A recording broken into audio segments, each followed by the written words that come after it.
আমি রচনা বারই।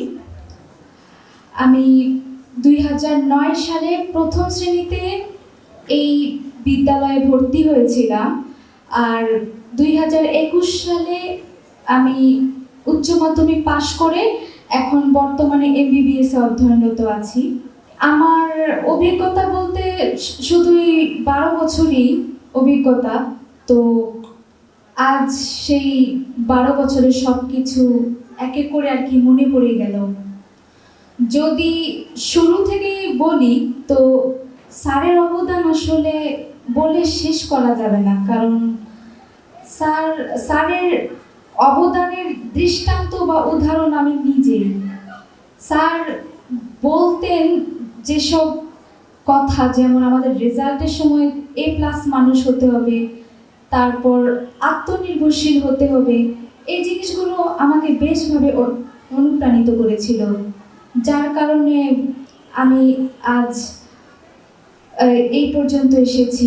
তাছাড়া যদি আরও বলি তাহলে হচ্ছে স্যারের বিভিন্ন গুণাবলী, যেমন স্যার একাধারে লেখক, সুরাকার, গীতিকার, এসব বিষয় আমাকে বেশভাবে অনুপ্রাণিত করেছিল। আগে হচ্ছে এসব বিষয় আমার তেমন একটা আগ্রহ ছিল না, কিন্তু স্যার যখন এগুলো নিয়ে আমাদেরকে চর্চা সম্পর্কে আমাদেরকে অনুপ্রাণিত করতেন, তখন আমার মনে হলো যে হ্যাঁ, আমিও কিছু একটা করতে পারবো, আমিও কিছু একটা করি। তারপর আমিও একটু লেখালেখি, টুকিটাকি গান টান গাওয়া, মানে টুকিটাকি আর কি শুরু করি। মাঝে মাঝে স্যারকে নিজের লেখাও দেখাতাম। এর মধ্যে বেশ কয়েকটা দৈনিক পত্রিকা সহ বিভিন্ন পত্রিকাতেও স্যার ছাপিয়েছেন। তাছাড়া আমার জীবনের সর্বোচ্চ এবং সবচেয়ে গুরুত্বপূর্ণ অবদান একদম স্যারেরই। যেমন আমার সব গুরুত্বপূর্ণ অর্জনগুলো স্যারের কারণেই। এই বাইরের বিভিন্ন অনুষ্ঠান, সাংস্কৃতিক চর্চা, এগুলোতে স্যার আমাদেরকে উদ্বুদ্ধ করেছিলেন, যার কারণে বিভিন্ন প্রতিযোগিতায় অংশগ্রহণ করতাম, সাহস পেতাম, বিভিন্ন পুরস্কার পেয়েছি। এবং এই স্কুল এবং কলেজে আমার জীবনের সবচেয়ে গুরুত্বপূর্ণ সময়টা আমি পার করেছি। আর বলা যায় যে এই গুরুত্বপূর্ণ সময় আমার যতটুকু অর্জন, তার পিছনে ছিল স্যারের নির্দেশনা এবং স্যারের অনুপ্রেরণা। আমাদের প্রত্যেকের মধ্যেই টুকিটাকি গুণাবলী বিদ্যমান, কিন্তু সেগুলো প্রস্ফুটিত অনেক সময় হয় না।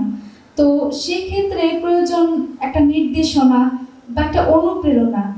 স্যার আমার সেই অনুপ্রেরণাটা ছিলেন। স্যারকে দেখে আমি অনেক কিছু শিখেছি। স্যার যেভাবে আমাদেরকে বলতেন যে A+ মানুষ হতে হবে, আত্মনির্ভরশীল হতে হবে, এই জিনিসটা বিশেষভাবে আমার মনে গেঁথে গিয়েছিল। তাছাড়া আমাদের কলেজে বিভিন্ন দেয়ালে যে বিভিন্ন মনীষীর বাণী, এগুলো স্যার লিখেছিলেন। তো এসব আগে ছিল না। তো এগুলো পড়তে পড়তে বেশ একটা পজিটিভ ধারণা শুরু থেকেই আমার এসেছিল যে হ্যাঁ, জীবনে অনেক কিছু করার আছে, জীবনে অনেক দূর যাওয়ার আছে, জীবনে অনেক কিছু আছে। আর আমাদের যে কলেজের কিছু পরিবর্তন, মানে আমি যে পর্যন্ত ছিলাম, আমি দেখেছি যে স্যার আসার আগে, যেহেতু আমি 2009 এসেছি এবং স্যারই ওই সমসাময়িক সময়ে এসেছেন কয়েক মাসের মধ্যে।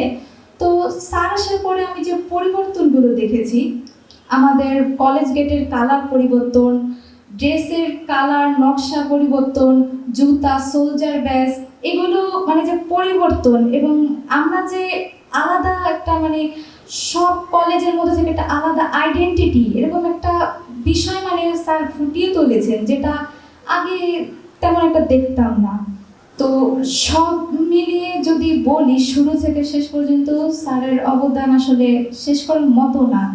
কিন্তু এখানে সবচেয়ে বড় আমার কাছে যে বিষয়টা, সেটা হচ্ছে যখন 2009 সালে স্যার প্রথম এসেছিলেন, তখন স্যারকে আমরা সকলে ফুল দিয়ে বরণ করে নিয়েছিলাম।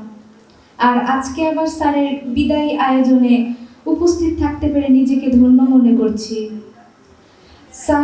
স্যারের কাছে আজকে আমরা দোয়া নিতে এসেছি।